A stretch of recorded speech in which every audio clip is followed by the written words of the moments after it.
All right, the very first order of business on this new e-bike specific channel is to break down some of our favorite e-bikes that we've ridden and reviewed in the last year. When you got it like that.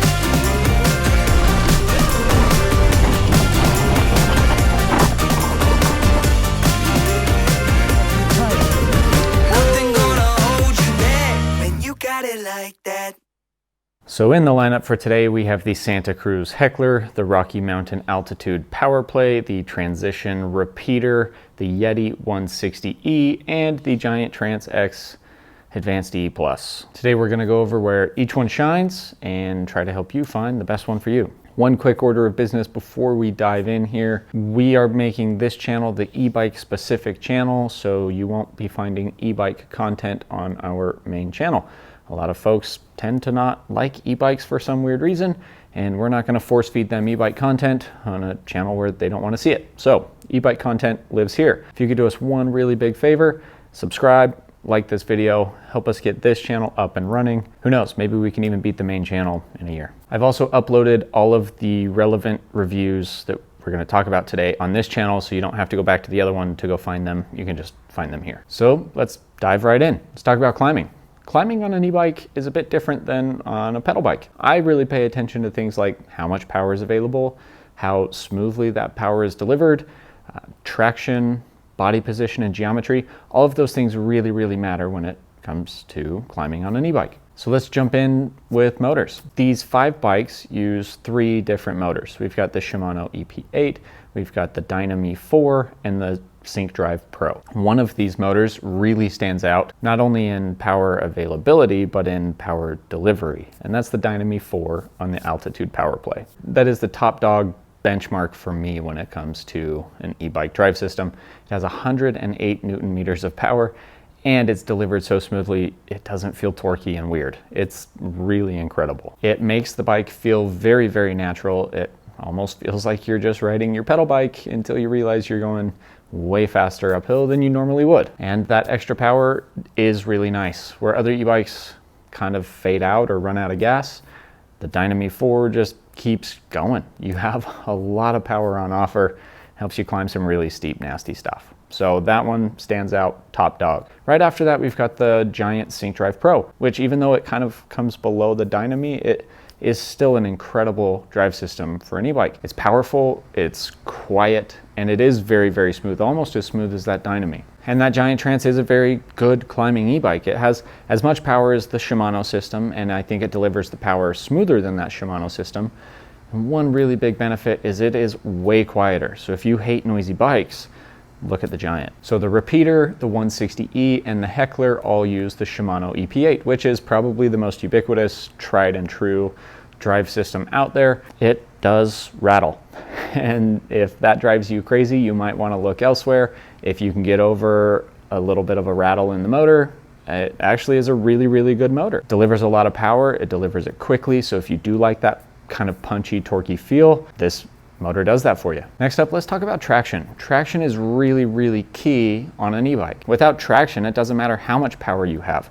You're just gonna spin the back wheel instead of move uphill. Traction is huge, and 2 bikes really stand out to me in the traction department. Both the Yeti 160E and the Santa Cruz Heckler are traction factories. You have endless amounts of traction. They're also the more active, more smooth climbing bikes. So if you prefer that feel, I'd look at those 2. And after that, in terms of traction, I think next up is the Rocky Mountain Altitude. It still delivers quite a bit, but it's a little bit less active, not quite as smooth, not quite as ground huggy as the Heckler and 160. And right below that, you've got the Trans and the Repeater. Geometry and body position are really important on an e-bike. If you get it wrong, the power from the motor makes everything so much worse. For example, you're too far off the back of the bike, you're gonna be doing power wheelies the entire way up the mountain. Too far over the front of the bike and the back wheel's just gonna spin out. So you really need to be centered up between those 2 wheels. And for me, the Giant Trans X does the best job of this. Could be that the chainstays are really long, so it's impossible to be too far off the back, and it has a long reach, so the front wheel is pretty far out in front of you. But the climbing position on this bike was perfect. Another consideration with geometry is just how big the bike is. You know, you've got a big heavy bike, and then e-bikes tend to be a little bit longer than their pedal bike counterparts, so e-bikes can get big. And the bigger the bike is, the worse it tends to do in technical terrain. So the altitude, the repeater, and the trance do struggle just a little bit in technical terrain. That leaves the Heckler and the 160 as probably the better technical climbers, not only in the fact that the wheelbase is a bit shorter, so they're more maneuverable, but going back to that traction, there is so much you can get up over rocks and roots and bumpy climbs. So overall, they're pretty good climbers. Not one of them stands out as being a poor climber, but one does stand out as being the best. And that's the Giant Trance X for me. Between the really good motor and the really good geometry, I think it goes uphill just a hair better than all the rest. And that also kind of makes sense. It has a little bit less travel, and it's a little more trail or all mountain feeling than the other bikes.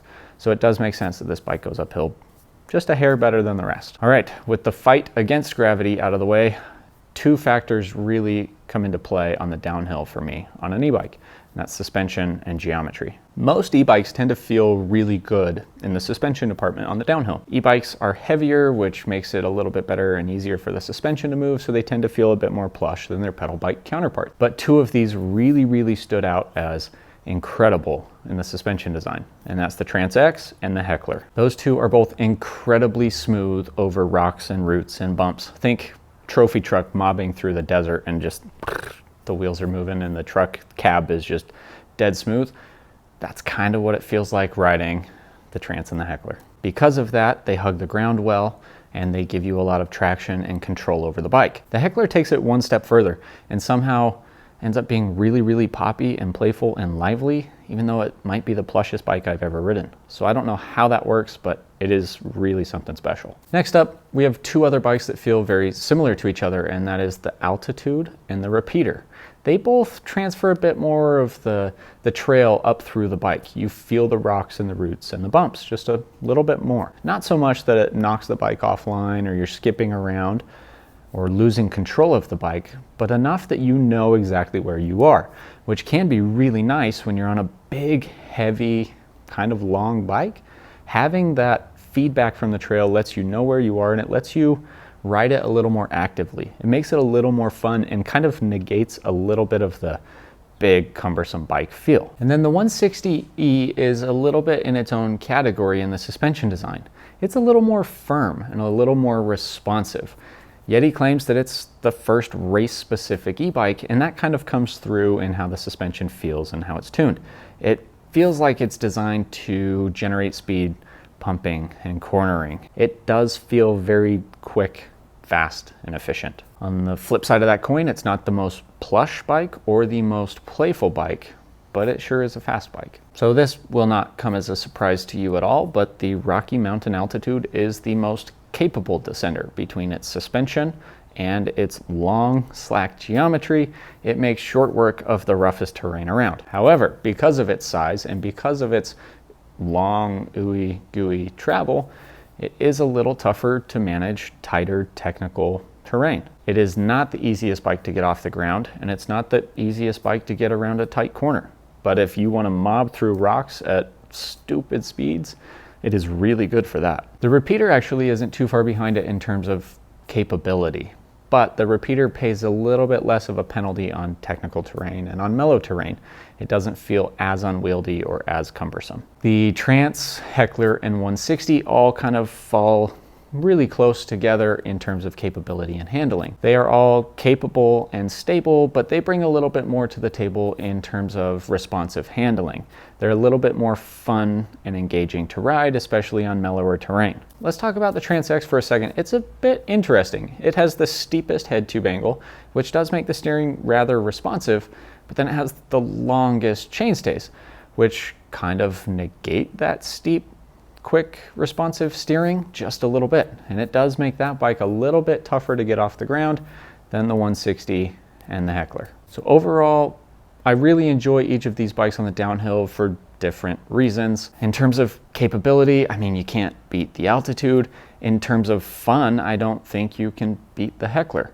They all bring something special and unique to the table. All right, now we are getting into the awards, and this is where I highlight the biggest strengths of each bike in the form of a shiny award. All right, so the bike with the best motor, that is the Rocky Mountain Altitude Power Play, with 108 Newton meters of power available and the smoothest power delivery in the industry, you can't beat it. The best climber award goes to the Trance XE for me. Although it doesn't have quite as much power as the Altitude, It does handle technical terrain a little bit better on the ups while still having enough power and being very, very smooth and quiet. Most capable descender. Again, we've got the Rocky Mountain Altitude. It is big, squishy, and burly, and the other bikes just can't quite hang with it when it comes to rough, nasty terrain. Now for the most fun descender, talked about it before, but the suspension on that Heckler makes it the most fun, bunny hoppy, jibby, exciting bike to ride.